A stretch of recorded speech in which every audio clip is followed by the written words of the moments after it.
Ciao! Ciao, ciao ragazzi! Ciao, ciao! Ayan yung aking nakuha. So beautiful yung bulaklak na ito. Pag spring, ito ay nalabas. Ayan. Kung ano yung aking nakuha ngayong gabi, let's go! Ano nga ba? Pakuluan ko na yung tubig sa strawberry jam. Ayan o.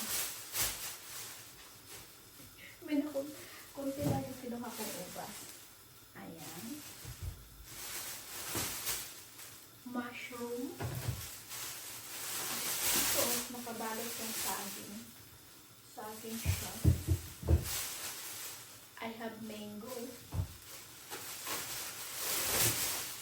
Ayan. Broccoli. Cauliflower. Lime. Manchanas. Lupat na manchanas sa gatsi. Ayan o. Oh, oh, oh, oh, oh, oh. May bumili siguro nito. Tapos, hindi kinuha. Masaging hugas. Orange. Hindi ko na hinulupan sa ilalim yung ano.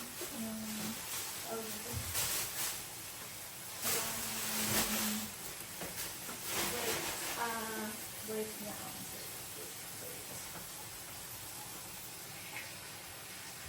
Ayan. Diyan lang siya muna. Will you be here? Oh, kumukulo na yung ating milk. Kumukulo na yung ating milk. Baka masunog yung ating milk. Iinom tayo ng milk. Oh. Ayan. Hindi na kasi ako kumakain ng kanin sa gabi.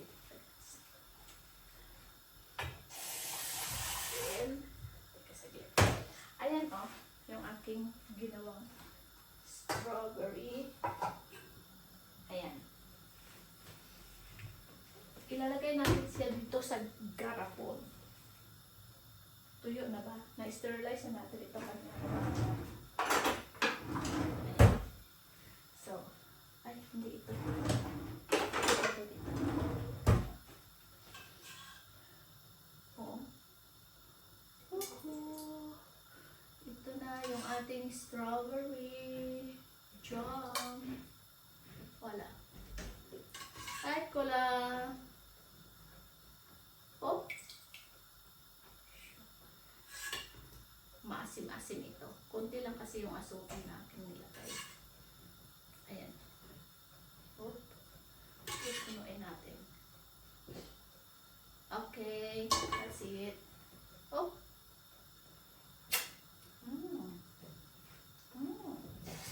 Sarap. Masarap siya, masarap. Okay. Oh. Ayan. Tapos, i-close natin siya ng bonggacious. Ayan. Tapos, ilalaga natin.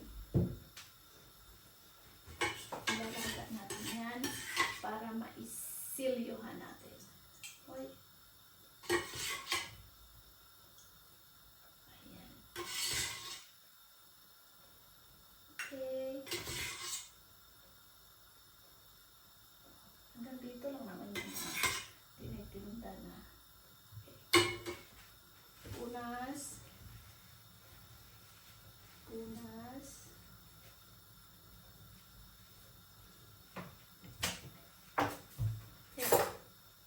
Yung natira. Ay, close natin ng maigit. Yan o, yung natira. Yan na ito. So, tikman natin.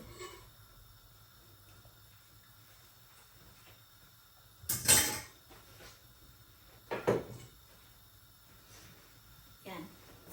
So, papakuluan na yan natin para masilyuhan na. Yan o. Yung pinakuluan ko kanina.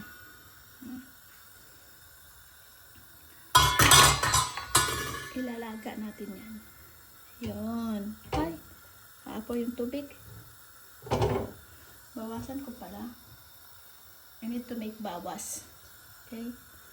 I need to make bawas kasi ilagay ko pa yung isa. Mapupuno na ito. Hop.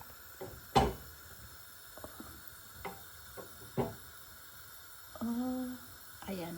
So, may hangin. Na-close ba siyang mabuti? Yan. Kasi pag bubula yan, syempre parang may ano pa siya. So, hindi naman siya umaano. Yan. So, papakuluan natin. Papakuluan natin yan ng bonggang-bongga. Tapos, pag kumulo na, kukunin na yan natin. At, papataubin. Yan. Yung nakataob yan siya. Yung ito. Yung pinaka tapo, tawag nito. Yan. Yan. Patataubin natin para yung kanyang vapor nandun sa loob at hayaan natin siyang madry yung water doon kasi doon ko nakita ito sa tinrabahuhan ko na matanda na 100 years old. Ganon sila gumawa ng jam. Pinapakuluan mo na, ini-sterilize mo na yung garapon. Tapos yan, pag na-dry na siya, talagang wala siyang tubig yun, ilalagay na nila yung jam. Tapos papakuluan ng ganyan. Tapos ipapataob yan para ma-dry. Wala siya talagang tubig para hindi siya magkakaroon ng molds. Ayan. So, that's it ragazzi. Ciao.